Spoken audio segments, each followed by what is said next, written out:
অসমৰ বহু ল'ৰা ছোৱালীয়ে দেশৰ বিভিন্ন ৰাজ্যত গৈ কাম কৰিছিলে।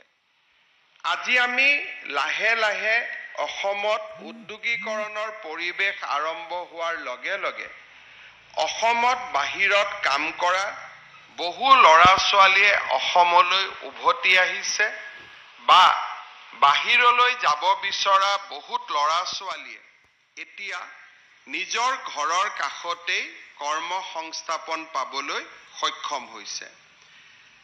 আমি ইতিমধ্যে যোৱা ৩.৫ বছৰত অসমত ৪০,০০০ কোটি টকা বিনিয়োগেৰে কেইবাটাও উদ্যোগৰ স্থাপনৰ বাবে মেমৰেণ্ডাম অফ আণ্ডাৰষ্টেণ্ডিং আমি চহী কৰিছিলোঁ আৰু লাহে লাহে সেই সময়ত আমি স্বাক্ষৰ কৰা যিবিলাক MOU আছিলে লাহে লাহে আজি কাৰ্যত পৰিণত হোৱা আমি দেখা পাইছোঁ।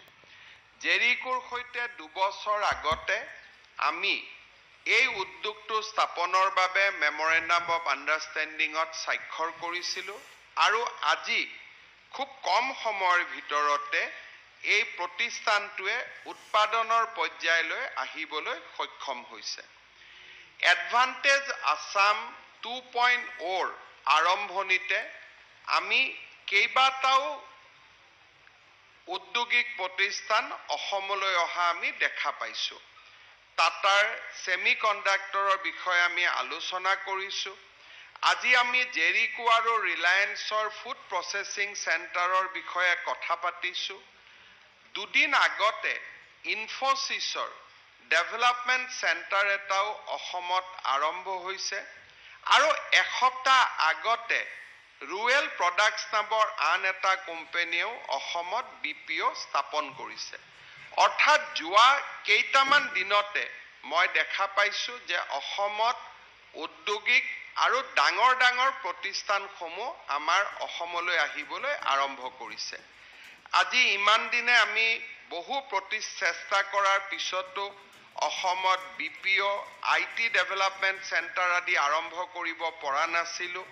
সেই দিশতো আজি কাম আৰম্ভ হৈছে।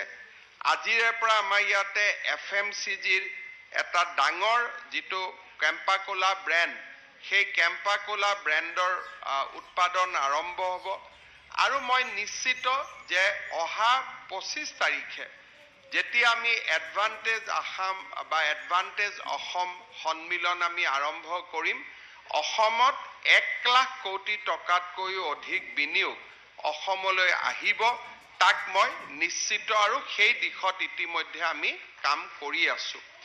আমাৰ এডভান্টেজ আছাম সন্মিলনত অংশ ল'বলৈ ৰিলায়েন্সৰ চেয়াৰমেন আৰু মেনেজিং ডিৰেক্টৰ মুকেশ ধীৰুভাই আম্বানী ডাঙৰীয়া আহিব, টাটা চান্সৰ মেনেজিং ডিৰেক্টৰ আহিব।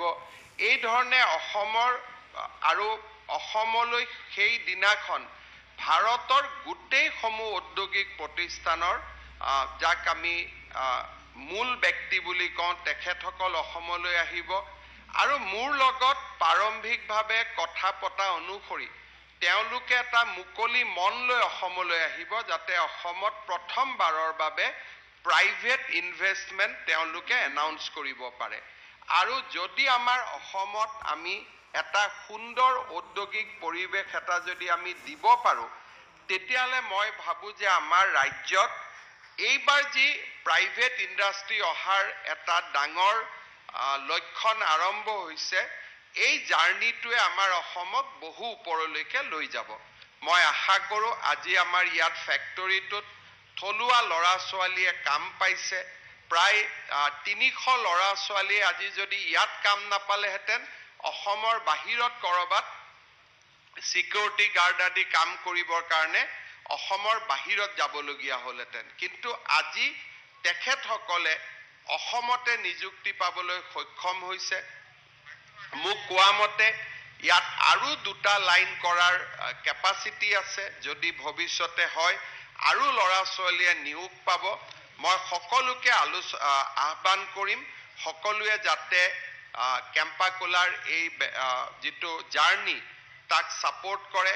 আগতে আমি জানিছিলোঁ যে আমি যিটো কোল আমি যেটো কোক বুলি কওঁ বা যেটো আমি সফট ড্ৰিংকিং ওয়াটাৰ বুলি কওঁ তাতে বেসিক্যালি পেপসি আৰু আমাৰ কোকা কোলা আছিলে কিন্তু ভাৰতৰ নিজৰ ব্ৰ্যান্ড আত্মনিৰ্ভৰশীল বুলি কক বা নিজৰ ব্ৰ্যান্ড বুলি কক বা আমাৰ হেৰিটেজ বুলি হক কেম্পা কোলা ৰিলায়েন্সে নিজৰ লগত লোৱাৰ পৰাই মই দেখিছো যে কেম্পা কোলাৰ বহুত আকৰ্ষণ বৃদ্ধি পাইছে আৰু কেম্পা কোলাৰ এটা ডাঙৰ পজিটিভ সাইড হৈছে যে it is half of the price of other soft drinks যে কেম্পা কোলাই যেটো drinks আমাক খুৱাই বা আমাক দিয়ে this common people can purchase at a very affordable price so that is one of the big advantage with Campa Cola and I have checked that while they are giving it a little affordable price they are not compromising with the quality is at par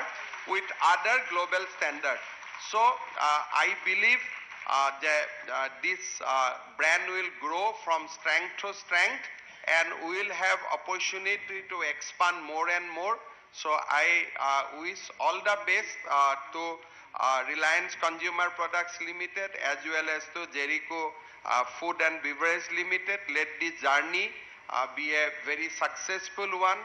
Let this journey also create lot more job opportunity to the people of Assam and let this journey also reflect that a Indian brand can compete with a global brand. Let my best wishes to everyone. Thank you so much. সকলোকে পুনৰবাৰ ধন্যবাদ জনাই মই মোৰ বক্তব্যৰ সামৰণি মাৰিছো ধন্যবাদ জয় হিন্দ বন্দে মাতৰম